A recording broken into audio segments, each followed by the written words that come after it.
Praise the Lord. Last டெஸ்டிமனியில் சொல்லியிருந்த பரிசுத்த ஆவியானோட வல்லமை பெற்ற பிறகு எப்படி நமக்குள்ள தேவனோட ஒரு தைரியம் வரும் அப்படின்னு சொல்லி, அடுத்து நம்ம தேவனுடைய தைரியத்தை தேவனுடைய பலத்தை பெற்றுக்கொள்ளணும்னா தேவனுடைய வார்த்தை நமக்குள்ள கிரியைகள் செய்ய வேண்டும். எப்படின்னு சொன்னால், நம்ம ஒருவேளை வார்த்தை ஒவ்வொரு நாளும் படிக்கிறவங்களா இருக்கலாம், பைபிள் டெய்லி நம்ம ரீட் பண்ணுறவங்களா இருக்கலாம், தியானிக்கிறவங்களா இருக்கலாம், ஒருவேளை நமக்கு வார்த்தையிலேருந்து வெளிப்பாடும் கிடைக்கிறவங்களா இருக்கலாம், நல்லா பிரசங்கிக்கக்கூடிய தருமை உள்ளவங்க கூட நம்ம இருக்கலாம். ஆனால் அதனால நமக்குள்ள தேவ பலன் இருக்குன்னு அர்த்தம் இல்லை. இப்போது நம்ம தேவனுடைய வார்த்தை பிரசங்கிக்கிறோம், ரொம்ப நல்ல பைபிள் மெடிடேட் பண்ணுறோம், நல்ல ரெவலேஷன் இருக்குது அப்படின்னா கூட நம்ம சில சூழ்நிலைக்குள்ளே கடந்து செல்லும் போது தான் அது வெளிப்படும், நமக்குள்ளே அந்த வார்த்தையோட கிரியைகள் இருக்குதா அப்படின்னு சொல்லி. ஆண்டோட வசனம் சொல்லுது, 1 கொரிந்தியர் 4வது அதிகாரம் 20வது வசனம், தேவனுடைய ராஜ்யம் பேச்சிலே அல்ல பலத்திலே உண்டாயிருக்கிறது.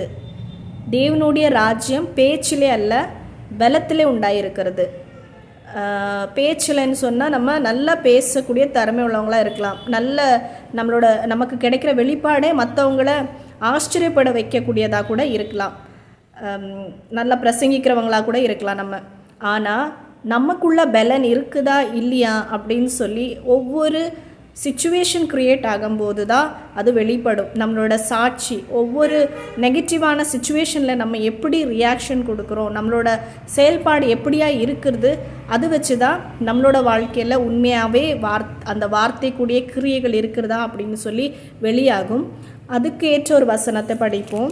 1 கொரிந்தியர் 3வது அதிகாரம் 13வது வசனம், அவனுடைய வேலைப்பாடு வெளியாகும் நாளானது அதை விளங்க பண்ணும், ஏனெனில் அது அக்கினியினாலே வெளிப்படுத்தப்படும்.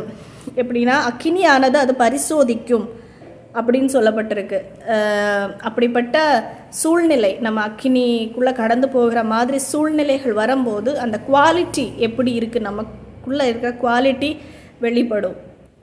பிரச்சனைகள், போராட்டங்கள், பொய் குற்றச்சாட்டுகள் வரும்போது நம்மளோட ரியாக்ஷன்ஸ் எப்படி இருக்குது, அந்த நேரத்தில் தான் உண்மையாய் நமக்குள்ள வார்த்தை கிரியை செஞ்சுதா, நம்மளோட இதயம் நல்ல நிலமாக இருந்திருக்குதா, அதில் கனிகள் கொடுக்க முடியுதான்னு சொல்லி தேவனும் பார்ப்பாங்க, அநேகரும் பார்ப்பாங்க.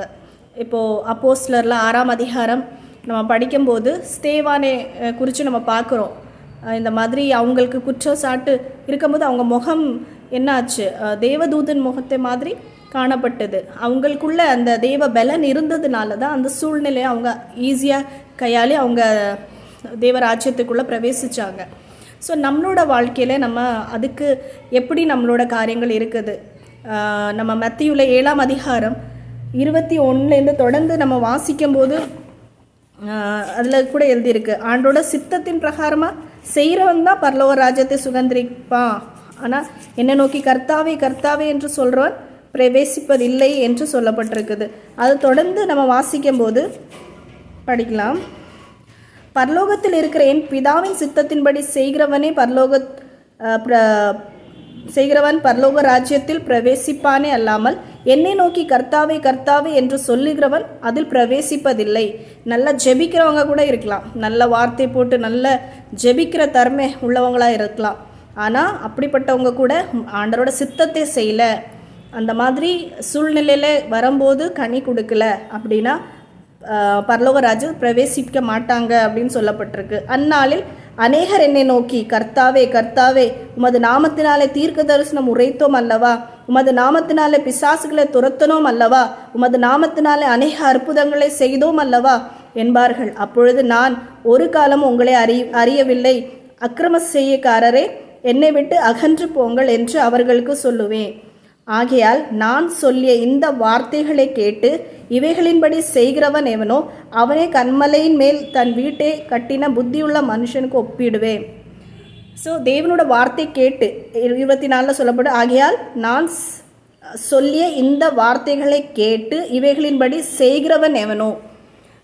ஒருவேளை உங்கள் மூலயமா என் மூலயமா அற்புதங்கள் அடையாளங்கள் நடந்தாலும், நல்ல பிரசங்கிக்கிற திறமை இருந்தாலும், அநேகர் நம்மளை பார்த்து ஆச்சரியப்படுற அளவுக்கே இங்கே பிரயோஜனப்பட்டாலும் அந்த ஜனங்களுக்காக கிரியைகள் நடக்கலாம். ஆனால் நம்மளோட ஆத்துமா பரலோகத்துக்கு பிரவேசிக்குமா இல்லையான்னு சொல்லி நம்ம பார்க்கணும். பவுலே சொல்கிறாங்க, மற்றவங்களுக்கு பிரசங்கிக்கிற நான் ஆகாதவன் ஆயிடாதபடி என்னோட சரீரத்தை ஒடுக்கி கீழ்ப்படுத்துகிறேன் அப்படின்னு சொல்கிறாரு.